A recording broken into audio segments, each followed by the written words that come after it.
This is Create the Next from ProCFO Partners, where every week we explore strategies and ideas for financial management and growth to help today's businesses put their financial picture in context. Welcome back to Create the Next. I'm Chris Mintliff, and Marty Weinberg is with us today.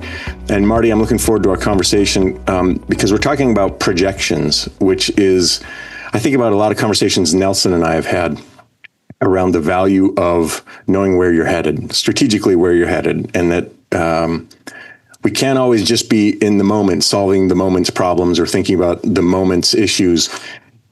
Because when we do that, we aren't thinking about the growth. We aren't thinking about, we aren't responding. Instead, we're reacting. And these things come to mind for me when we're talking about projections. So welcome. And I guess my first question, I think, for you is, why are projections important? How do they help us strategically? How do they help a business strategically to have projections? Yeah, that's a great question, Chris. Projections are really a powerful management tool that allows a company, if it's done right, to have a pathway and a roadmap to where they want to go. You mentioned, looking at the future, not the past. A lot of companies still look at historical data, and that perspective has very limited value. What you really need to do is take the history and overlay where you want to go from an objective and goals perspective, and do projections that will allow you to link directly to strategy. You mentioned kind of this past tense analysis, and I think that that's a great point.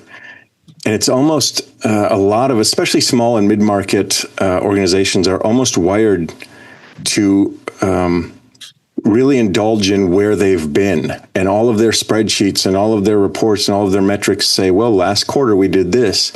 How do I guess, what are the levers, or what are the things that I should start paying attention to if I haven't, or that I should start paying attention to with better focus that impact kind of the future? What does a projection consist of from your point of view? What should I be keeping an eye on? Yeah, no, that's an important perspective to have. First of all, a projection should be a living and breathing document, because it needs to be updated and adjusted as you know more about the business. But if a projection is not tied, to the key operational levers of the business, you're really not accomplishing, what you want to in terms of looking prospectively at the business. And those operational levers are things like pricing strategy, staffing, inventory turns, and customer acquisition costs. And what that does, it allows you to kind of convert that analysis of the levers really to a P&L and a cash flow that does look at the future, that's going to bring you into looking at revenue and gross margins, operating expenses, and working capital. And once you're able to do that, then you have a stake in the ground as to where you want to go and an idea of how you're going to get there. And as I said before, you would set up the model in a way that allows you flexibility. You would look at multiple scenarios. You would look at things like, what if tariffs come into play? And, in today's environment, that's a very interesting concept that obviously has happened. And the uncertainty of knowing what they will be facilitates the need to kind of sensitize it and look at various scenarios. But the key here is to really be able to convert it to a working document that you could use to measure performance, but more importantly, look at how you could get to the strategic objectives. You make a good point around tariffs, which is a thing we can't control. And we've had a few of those in the last decade, things we can't control that have great big sweeping impacts on the business. How do I account for that? How can I possibly project for something that comes out of left field, or that there's just whispers and rumblings? Can I project for that? Should I have some sort of a cushion in my projections, or do we not worry about that and we focus on what we do know and what we do understand? We'll solve those things as they come up. A lot of companies take alternative approaches. Being a financial leader in the companies that I have worked for and that I am working with, to me, it's critical to have a stake in the ground. And even though you don't know what's going to happen, you're better off estimating it and doing it at various levels of assumption.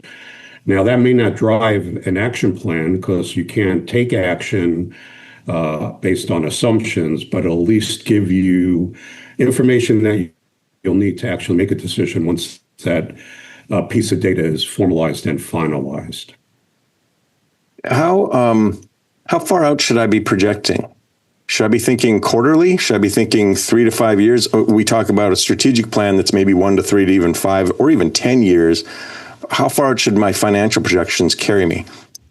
Yeah, I think, financial projections, really are detailed for the current year and a year out.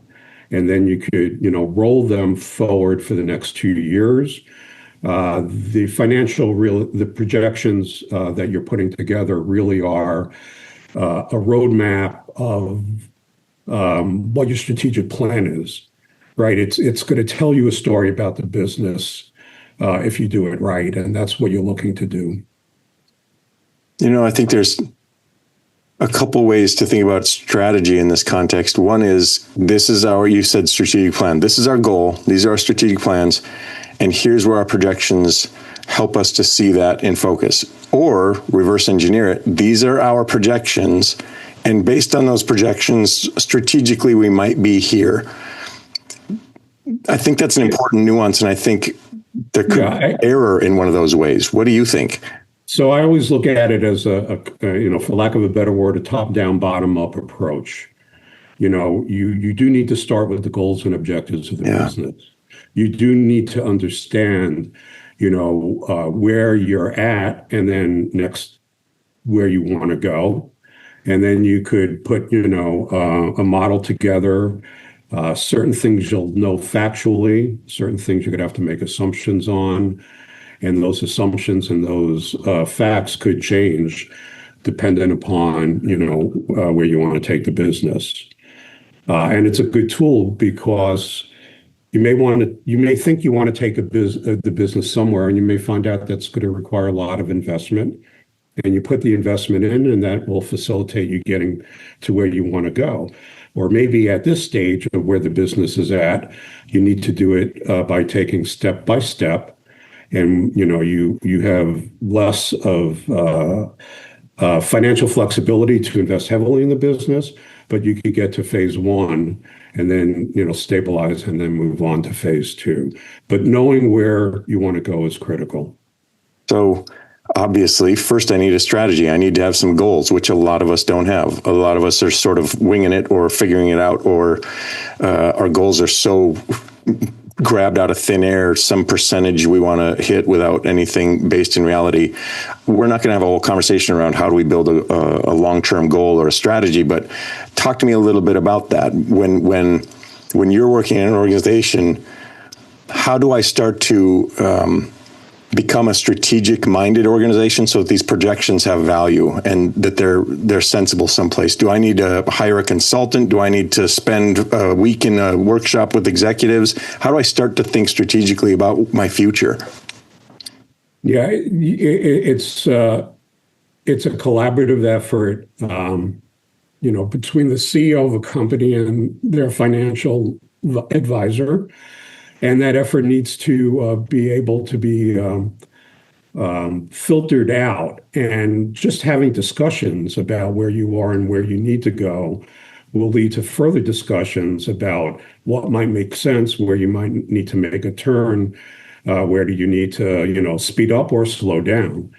And again, the beauty of a projection is if you don't make your sales plan or you have something that hits the business that was not anticipated, you regroup, you update the projection, and you work together. The other part of it is it's incredibly important for management to get buy-in of all the people that support the projections, that it's not an academic exercise, and that you cannot put them together unless you really understand the business. And that's not only the CEO, it could involve the head of sales, it could be head of sourcing. And you need to get buy-in to make sure that The senior management is accepting the fact that this is not an academic exercise. This is to lead to one day an actionable plan, and it's required that the right people are participating in it. I love that guidance that this is not an intellectual exercise, because another thing I've seen in a lot of organizations is we do a strategic planning session or day or week or whatever, and that just becomes a PDF that sits there and doesn't do anything. And we go right back to wherever we were or whatever sort of reactive mode we were in, or even complacency. And so I think you've got some great advice on that. And it brings me back to some of the levers that you talked about earlier. Do you find that some of those, and every organization is different, but should I be weighting those differently? Is one probably going to be a bigger lever than another? Should I want one or plan for one to be a bigger lever than another? Or I guess, how do you approach that? Yeah, and that's slightly different depending on the needs of the company, where they are in terms of their business cycle. But, again, you start with strategy and goals. And then probably the most significant component is, the revenue model. You need to understand, why you're there, who your customer is, how you're going to sell them, what's the opportunity for growth. Can you grow by, adding new customers through product category expansion? And you need to kind of sort that out. Along with that, ultimately everything has a cash flow implication, and you need to, focus on that as well. Certain things within a projection are a little bit easier to get at because they're fact-based, right? You know your rent, you know some of your operating costs. You may know your payroll, and what most people do is they have a base case and then they layer in other things that might facilitate a faster growth by adding people, and who they aren't important, but what their function is when you add them and how it's going to help you to get to where you want to go is important. But to answer your question, I think the most important thing starts with goals, and then that's followed up by understanding where we are from a revenue point of view and where we would like to go. And that will facilitate discussion on how we're going to get there, and that will help us with margins and operating expense. So that's fantastic, and reminds us that we need to have a revenue model. That's another thing that some of us we make money, and we sort of have it in mind, but we haven't templatized that or formalized that. And I hear you saying how important these things strategically are. When we talked earlier just a little bit about kind of scenario planning, and you said, what if? What are some examples of that? I mean, I can think of some that obviously come to mind, but when you're running through this with an organization, and again, obviously it comes back to, well, where do you want to go strategically? But if I want to see where the road goes, if I go this way or that way, what are some common ways that you kind of suggest or help to do some of that scenario planning? You brought up, the first, again, because revenue is so important, you can model that, at various growth rates with various assumptions, focusing on what if you added a big customer, what if you were flat, what if your business took a downturn. And then under those scenarios, of course, that impacts other components of what you're forecasting, how you set up your expense structure, what your overhead should be. And it's all interrelated, but you could sensitize almost anything on a P&L or cash flow. And I think that sensitivity is directly or inversely related to, what's factual and what's an educated guess. And there's a need to take educated guess. No one knows what's going to happen in the future. If it's an informed guess, it could be extremely accurate, but you need to be able to modify your assumptions. And from a mechanical point of view, the model, and I don't want to get into the details, needs to be set up in a way that those levers are easily adjusted so that you can run it through a model and that you could have vast flexibility in sensitizing it. And again, you do a best case, a base case, and a worst case, and there's anything on a cash flow or a P&L could be adjusted. And an example of tariffs, right?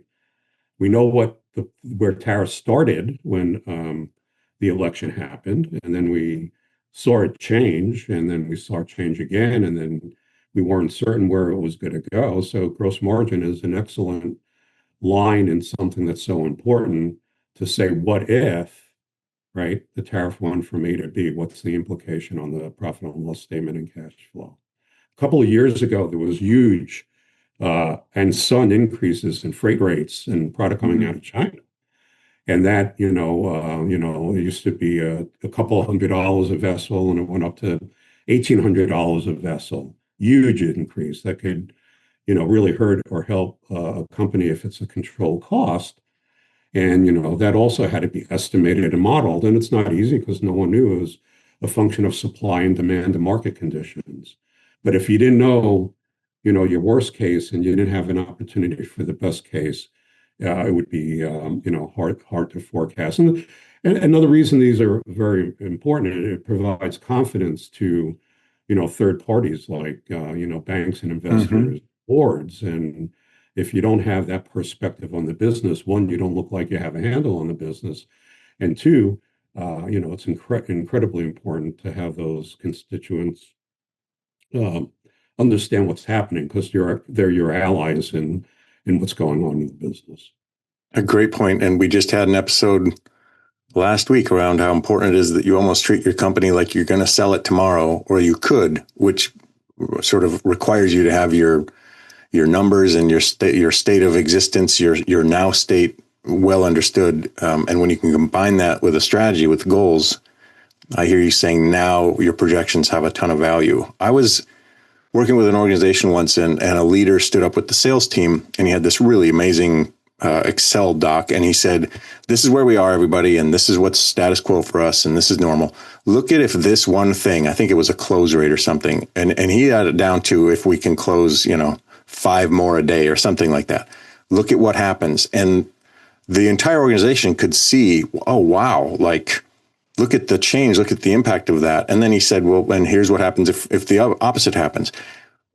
How do you suggest projections kind of exist inside of an organization? Is it something we should share in context with the broad, can I get buy-in? Can I get even excitement from my team? If we were to say, look, sales team, look how many trips you get if we just do this, is that valuable, or should we treat it more high level than that? I always have the philosophy that's important for the key members of the team to understand, all aspects of the business in terms of the financial implications. And the reason I say that is, as much as I integrate myself into companies and as much as I want to become their financial leader and sit in meetings and sit in strategy sessions and understand and help provide context and content on how to make better decisions, you can't always be in the room. And to the extent that you educate other members of the team as to what is critical, then they're going to come up to you and generate, hey Marty, what about this, or what do you think of that? I'm having trouble with this channel of distribution, and the issue is cost of customer acquisition. How do we get it down? What do we do? Et cetera, et cetera. So from my perspective, it's very important to provide context to the whole team so they could come back to you with and initiate suggestions. I once had a client that had a $10 million customer who he loved. And, he'd say, oh, $10 million at a 30% margin, he adds $3 million to my bottom line. And that's, that's somewhat accurate. But then he forgot. He had a segregated design team to support that business. Mm-hmm. He had to pay royalty on that product. And all of a sudden, 30%, came down to 18%. And then you added in the returns and allowances. And, ultimately, the more you sold that customer, the more you lost. And that's a hard concept, even though it's an obvious concept for people to understand and deal with. And looking at projections and scenarios and drilling down where needed facilitates the ability to identify issues like that. Marty Weinberg is a pro CFO here at ProCFO Partners. This is fascinating stuff to me, Marty, and I think to a lot of our audience. Thanks for sharing your expertise on this with us today.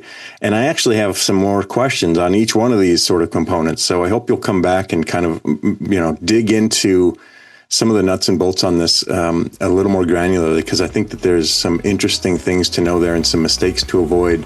And I think you're the guy to help us with it. Thanks, Marty. Great. I appreciate that, Chris, and I'm happy to come back. Thanks for watching, and a special thanks to our subscribers. Consider becoming one today. Visit ProCFOPartners.com for more strategies and ideas for financial management and growth to help you put your business's financial picture in context.